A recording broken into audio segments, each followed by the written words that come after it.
You guys see this one? A U.S. Special Forces soldier who was involved in the capture of Venezuelan President Nicolas Maduro has been arrested and is facing 5 criminal charges. Prosecutors allege that Master Sergeant, his name is Gannon Ken Van Dyke. Sorry, soldier, you're not part of the Epstein class. You don't get to... Okay, can I say something controversial? I think they should let him go free. It is actually insane that this is only a crime if you're not close to the administration. It's actually insane. I don't know. Like I don't know. Like, I think it should be illegal for everyone to do, but the administration is openly doing it every single time they do anything. They've made billions off of it. On the operation and won $400,000 in profits.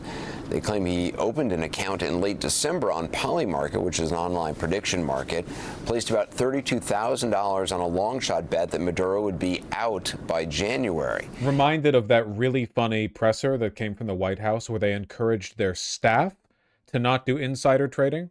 Like, it's still happening, but the staff can't do it. Not the help, only the big boys up top. You know, they're like reminding the little like maids scuttering about, no, you can't get that free and easy money. Only we can. I know you have access to this information in large part because we keep blabbing about it. And you're probably the ones who are entering the bets for us because we're, you know, old pedophiles. So we don't actually know how to place the bets. You're the one doing the number pressing, but you can't do it. Only us. He allegedly made 13 bets in the days before the capture. Now the case is raising questions about insider trading on prediction markets on the Iran war. A reporter asked President Trump about it. Are you concerned that federal employees are betting on these prediction markets and potentially getting rich? Well, I don't know about it, but was he betting that they would get him or they wouldn't get him? It sounds like he was betting on his removal from office, that Maduro would be removed. Well, that's it sounds like he was involved in the operation. That's like Pete Rose betting on his own team. I'll look into it, yeah. There are also bets that are being placed as well on the Iran conflict, too, and there have been some trackings where people suspect that there's insider trading happening on these prediction markets around the war. Are you concerned? Well, you know, the whole world, unfortunately, has become somewhat of a casino.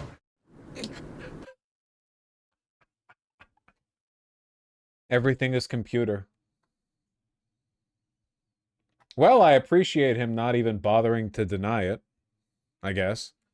He's right, though. No, he's right. He's right. He's right. This is the same press conference that these photos were taken from, right? That where he's just straight up falling asleep during the press briefing. I believe it's the same one.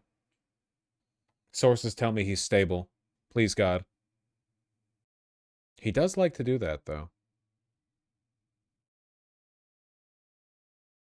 Okay, I think the one in the bottom right might be photoshopped. I could be wrong on that, though. Anyway. The president later adding, quote, "I don't like it conceptually, but it is what it is." Joined now by 2 combat veterans. Margaret Donovan is a former Army captain and a JAG. Why combat vet? Why the fuck? How is their experience in combat relevant to the subject of insider trading? Just because the person doing the insider trading was himself a soldier doesn't mean... Officer. She's also a former federal prosecutor. Adam Kinzinger is a former Republican congressman and retired Air Force lieutenant colonel. Margaret, what is your reaction to the arrest? How unprecedented and concerning is it? And the president's reaction to it?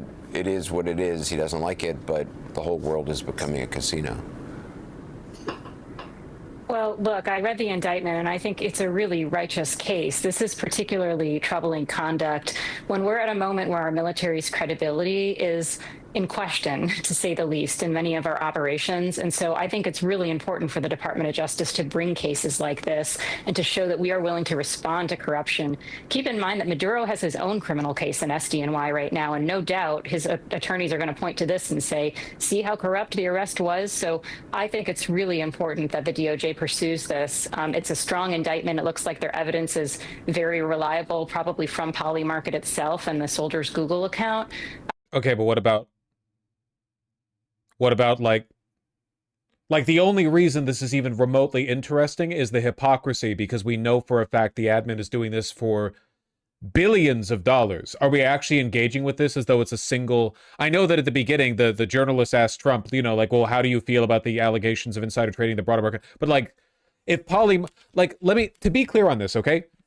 The Poly market apparently release this information, okay? If you use their service to make trades, they know. They can track it to you, right? Because it's financials. You put your money into it, right?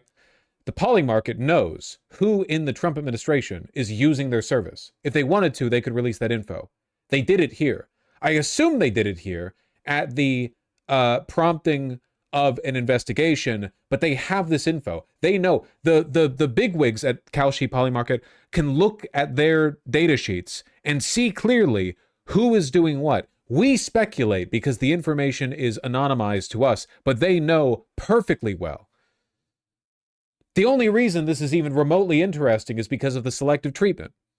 No one cares about the one soldier doing the insider trading. They care that he's the only one getting prosecuted for it. And I suspect whether it's some investor who has just done a whole lot of research and thinks they have an edge. What if the Maduro regime had somehow caught wind of unusual trades online? Oh yeah, that's the real fucking concern here. Is the security interest? Our country's getting raped to death by a bunch of fucking pedophile insider traders who are lying about the state of the Iran war every 6 hours to take advantage of market fluctuations, and this is the real concern. We only nab Maduro because his generals let us anyway. Could that have, I mean, maybe it's far-fetched to think that would have spooked Maduro and caused him to go into hiding or change his security or something. But the kind of the ripple effects or the future problems this may raise, I'm not even sure we kind of really fully understand them yet. Yeah, and I wouldn't even say, Anderson, that it's that far-fetched that this could be a problem. If you're just looking for basically an aberration in the poly market, I think this really becomes, in addition to the concerns, the very serious concerns that Adam just laid out. This guy looks like a fucking psychopath, by the way. The former Republican congressman, this dude straight up looks like he wants to kill the cameraman. The cameraman fucked this guy's wife.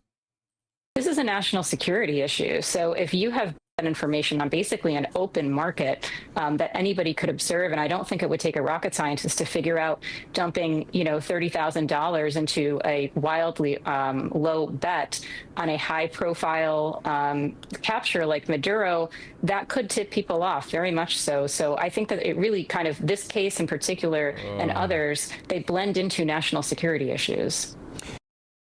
There's rules around Congress trading stocks. We have to show it and everything. There's a lot of discussion about banning Congress from trading stocks. This is more dangerous. If you're in Congress... Read his wiki page. He's wrestled a guy with a knife once and was apparently in a shooting incident with a news reporter. Okay, shooting incident is very vague. You're talking like an Israeli, Thana.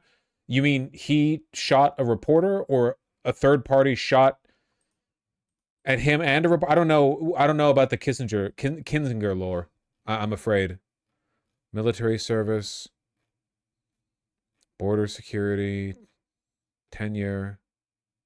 TV reporter was at a firing range with him. Bullet fragment hit a reporter. What? A bullet fragment? How do you fuck that up? What were they shooting at? What was the angle? What was the distance? Bullet fragment? Here's my shooting range. Yeah, we take these hollow points and we fire at a steel plate that I've nailed to the wall 3 feet away. We're just gonna fire at it until something happens here. Sure, man. Okay. If you're making a bet on a stock market, you may have a little insider information like, hey, we're getting ready to introduce a bill. And oh my God, they actually, oh my fucking God. Apollo? Kinzinger and Kuntz both shot AR-15s at steel targets from a very close distance. Kinzinger was criticized by gun safety experts, including Steve Hendrick, who operates Shield Firearm Training in Kansas City. Hendrick was not present at the event, but after reviewing photos, he said that a range of 10 yards would have been too close to shoot steel with an AR-15. Thank you for your expert insight. Maybe that moves the market. You don't necessarily have... What are you even doing firing a rifle at 10 yards, man? To what? Really insider information. This you do. And so, yes, I think The sites, if they were smart, they would get ahead of this and ban it. They already have restrictions, but there's got to be a way to follow through on that and be strong about it. But I'll double check what Margaret said there. This is a real national security issue. Your example, Anderson. As a non-American gun person, is that bad? Well, leaving aside that you shouldn't be firing at steel at that range, in addition to the numerous problems with the setup, there's basically no point at firing at anything 10 yards away with a rifle, because if you can't hit dead center at 10 yards, I don't know, you might as well be pressing a pistol like up to the target, like you're practicing your accuracy while you have the barrel of the gun like lovingly pressed against the center of the target. It's a rifle. They're very accurate. And is not far-fetched, and I think it's important that we remember, whether it's this to some extent, but especially on some of the questions on the stock market, there are losers on the other end of this bet. It's not just rich people with a bunch of money playing poker. There are losers, and it could be your 401k. Let's get to CNN senior legal analyst Ellie Honig. Ellie, counselor, what needs to be proven here in order to convict? What are the nature of the charges? So, John, what's so unusual about this? I can't believe they really are treating it like it's its own thing. They had a cursory mention at the beginning of the fact that the insider trading coming out of the White House is fucking constant and obscene. But apart from that, they really are just interested in this case as a single standalone. That's fucking crazy, man. That's crazy. I don't even know what to say. I do appreciate the fact that Kinzinger, it's Kinzinger, probably, right? I want to say Kissinger because that's easier to say, but it's probably Kinzinger, right? Hard G, yeah, Kinzinger. I appreciate the fact that he brought up that if there's a winner, there's a loser, you know? Like if you're gambling on Kalshi or the poly market, if you insider trade, the money you take does come away from someone else. Like you all put money in the pot. If you win, someone else loses. It's a closed system, more or less. What are the chances they're just taking this to court so they will inevitably rule it's legal to do this, and that way all the people in government can just continue to trade in these markets? Nah, not going to happen. You know why?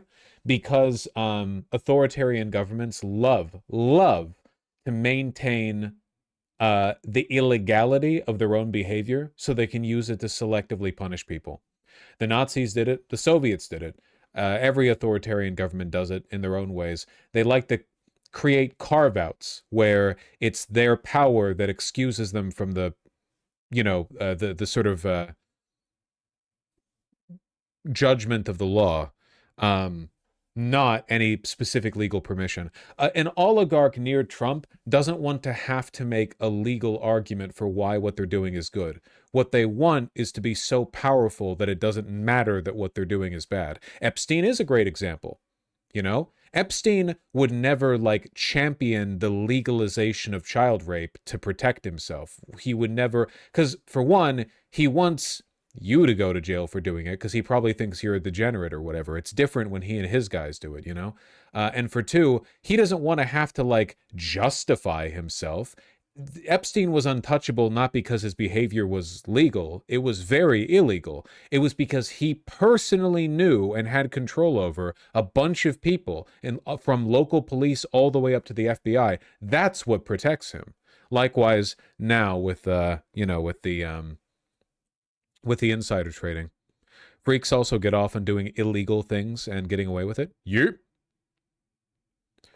Could the defense unironically argue discrimination, Vaush? No, you cannot. If you have done something illegal, you have done something illegal. You can make an argument for selective prosecution in some cases, but that doesn't really apply here because that would have to be selective prosecution in this jurisdiction for this sort of thing. So that would be if you were one member of 20 soldiers who all did the same thing and you're the only black guy and you all were found to have done it, but only you're being prosecuted for it, then you could make an argument along those lines. But it's not really comparable. Kalshi suspended 3 politicians for betting on their own election. Just yesterday. 3 political candidates who bet on the outcomes of their own elections, the prediction market company said in a statement on Wednesday, finding the 3 politicians issuing 5-year bans on their platform. 5-year bans, okay. Yeah, they're just nobodies. Bought less than $100 worth of contracts. Yeah, it's not, it doesn't really have anything to do with the admin or its corruption. They're just, you know, tossing a couple of little fish